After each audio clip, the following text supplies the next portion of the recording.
সম্মানিত বিনিয়োগকারী ভাই বোনরা, আসসালামু আলাইকুম। আশা করি আপনারা সবাই ভালো আছেন, শারীরিকভাবে সুস্থ আছেন। আমি আজকে 20শে জুন শনিবার 2026 এই ভিডিও আলোচনা করছি এবং আমার আজকের আলোচনার শিরোনাম হচ্ছে বর্তমান প্রেক্ষাপটে এই দুটো শেয়ার বড় ধরনের কিছু হতে যাচ্ছে। এই শিরোনামে আমি আজকে আপনাদের সামনে যে দুটো শেয়ার নিয়ে আলোচনা করব, এই দুটো শেয়ার বিষয়ে আলোচনা করার পূর্বে আমি একটি প্রেক্ষাপট আপনাদের সামনে তুলে ধরব। সেটি হলো, বন্ধুরা, আপনারা বর্তমানে দেখছেন সরকার বা রেগুলেটরি বোর্ড কর্তৃক বা অথরিটি কর্তৃক বাজারের প্রতি একটা আস্থা লেভেল তৈরি করা হয়েছে এবং সেই আস্থা যেন অটুট থাকে, তারই ধারাবাহিকতায় কিন্তু দুর্বল মনোবিদ বা এইসব শেয়ারগুলোর প্রতি একটা ব্যবস্থা নেওয়া, এটাই সিগন্যাল যে বাজার আগামী দিনগুলোতে এবং বিদেশি ইনভেস্টরদের আকৃষ্ট করতে স্ট্রং ফান্ডামেন্টাল শেয়ারগুলোর মুভমেন্ট হওয়া জরুরি মনে করছে। এবং তারই ধারাবাহিকতায় যেগুলো স্ট্রং ফান্ডামেন্টাল শেয়ার, যেগুলোর পি রেশিও কম এবং অনেক দিন শেয়ারগুলো বাড়ে নাই, ঠিক এই টাইপের শেয়ার আর বর্তমানে বা আগামী দিনগুলোতে ভালো হওয়ার জোরালো সম্ভাবনা দেখা দিচ্ছে। বাজারের ট্রেন্ড কিন্তু তাই বলছে। তো এই ধারাবাহিকতায় আমি আপনাদের সামনে আজকে 3টি শেয়ার তুলে ধরব, যে 3টি শেয়ার আমি মনে করি বর্তমান বাজার পরিস্থিতি প্রেক্ষাপটে বড় ধরনের কিছু হওয়ার জোরালো সম্ভাবনা দেখা দিয়েছে। তো আমার আজকের আলোচনাকৃত প্রথম শেয়ারটা হচ্ছে সিমটেক্স। এই সিমটেক্স শেয়ারটি, বন্ধুরা, আমরা এই 3টি শেয়ারে যে আলোচনা করব তার প্রথম শেয়ারটি হচ্ছে সিমটেক্স। গত দিন 53,96,000 ভলিউম নিয়ে 14,09,00,000 টাকা শেয়ার ট্রানজ্যাকশন করে 2.73% 70 পয়সা বেড়ে 26 টাকা 30 পয়সা ক্লোজ প্রাইস ছিল। টেক্সটাইল সেক্টরের শেয়ারটির দেখুন ইপিএস 1 টাকা 28, নেট অ্যাসেট ভ্যালু 22, মোটামুটি ফান্ডামেন্টাল রেশিও ভালো আছে 20.55 পি রেশিও, ডিভিডেন্ড হিস্ট্রিও আছে মোটামুটি ভালো এবং তাদের ডিভিডেন্ড রিটেই ভালো, এদের নেট অপারেটিং ক্যাশ ফ্লো ভালো আছে। ইপিএসের গ্রোথ কিছুটা কমলেও মোটামুটি অ্যাকসেপ্টেবল, ইনস্টিটিউট কোডটায় কিছুটা কমেছে, পাবলিক বেড়েছে। এই সিমটেক্স শেয়ারটি দেখুন 300 দিনের মধ্যে 23 টাকা 50 পয়সা কিন্তু এভারেজ প্রাইস, দ্যাট মিনস শেয়ারটি খুব একটা বাড়ে নাই বা সামান্য কিঞ্চিত মানে বৃদ্ধি অবস্থানে আছে। তবে ওভারঅল এভারেজের চাইতে মূল বিষয় হলো শেয়ারটি কিন্তু 25-26-এ অনেক দিনই লেনদেন হয়েছে।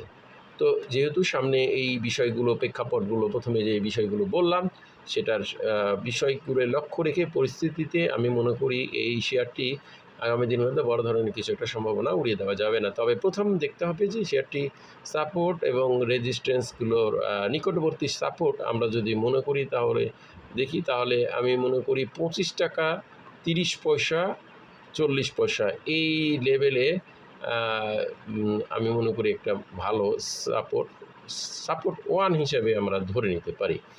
তারপর 24 টাকা 80 পয়সা, এই 24 টাকা 80 সাপোর্ট 2, যেটা ভেরি স্ট্রং সাপোর্ট, এবং 25 টাকা 30 পয়সাও একটা মোটামুটি সাপোর্ট 1 হিসেবে আমরা ধরে নিতে পারি।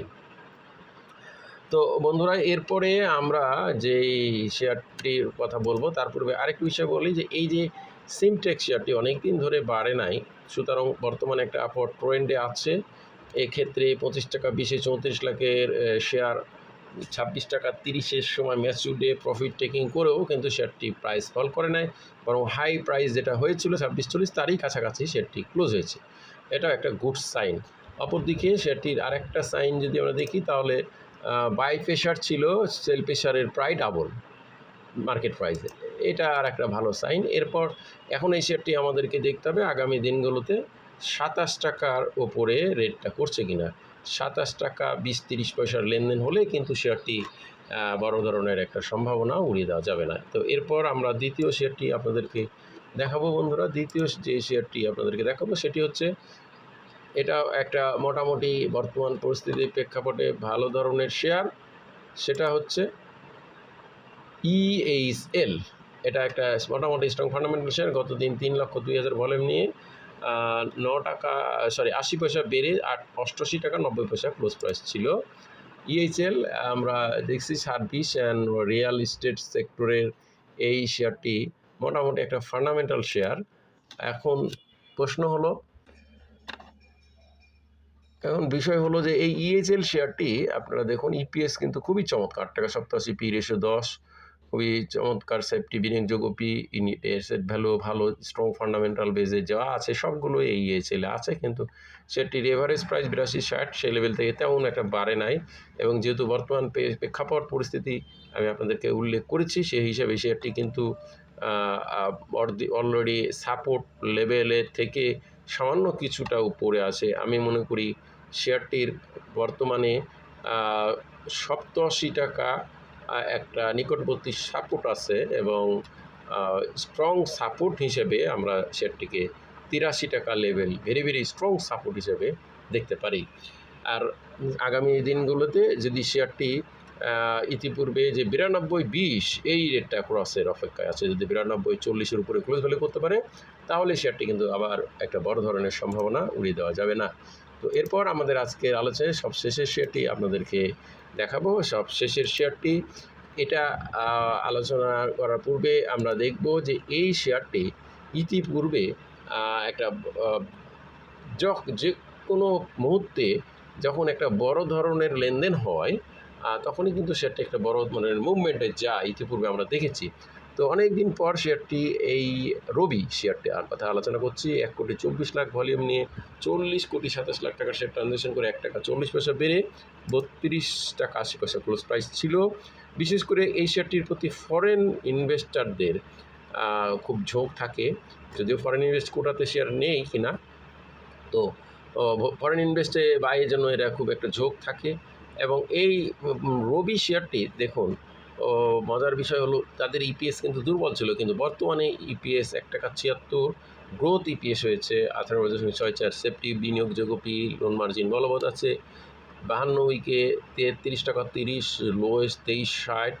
এবং এই রবি শেয়ারটি খুব বিগ পেড আপের শেয়ার, একটা ভালো কোম্পানি, স্টাবলিশমেন্ট টেলিকমিউনিকেশন সেক্টরের। এবং এই রবি শেয়ারটি আমরা ইতিপূর্বেও যখনই একটা বড় ভলিউম লেনদেন তখনই একটা ভালো অবস্থান যেতে দেখেছি। শেয়ারটি দেখুন 28 টাকা লেভেল, 28 টাকা 50 পয়সা লেভেল ছিল 19 মে, তারপর শেয়ারটি ইনক্রিজ করছে মাঝে মধ্যে প্রাইস আপ ডাউন করে, এখন 32 টাকা 80। তো এভারেজ প্রাইস 329-30 সে লেভেল থেকে খুব একটা বেশি বাড়ে নাই। তো এখন আগামী দিনগুলোতে যে শেয়ারটি আমরা গত দিনও যে পরিমাণে মার্কেট প্রাইসে বাই প্রেশার দেখছি সেটা দেখতে হবে। বন্ধুরা, আমরা গত দিনে মার্কেট প্রাইসে বাই দেখেছি 83 লাখ এবং 40 লাখ, ডাবল মার্কেট প্রাইসে বাই প্রেশার ছিল। স্বাভাবিকভাবে আমি যে বিষয়টি উল্লেখ করলাম সেটাই প্রেক্ষাপট তৈরি হয়েছে, স্মার্ট মানির পার্টিসিপেশন। এখন আগামী দিনগুলোতে শেয়ারটিকে 34 টাকার একটা রেটের ক্রসের অপেক্ষায় থাকতে হবে। 34 রেটের উপরে শেয়ারটি লেনদেন হলে বা ক্লোজ হলে কিন্তু শেয়ারটি বড় ধরনের একটা কিছু সম্ভাবনা উড়িয়ে দেওয়া যাবে না। তো বন্ধুরা, আমার এই আলোচনা কাউকে বাই বা সেল করা, প্রমোট করা, উৎসাহিত নিশ্চিত করা নাই, শুধুমাত্র শেয়ার করার অবস্থা জানানো বোঝানো ধারাবাহিক আলোচনা অংশ হিসেবে এই আলোচনা দেখে বাই সেল করবেন না। ধন্যবাদ। আজকে পর্যন্ত সবাই ভালো থাকুন। আসসালামু আলাইকুম।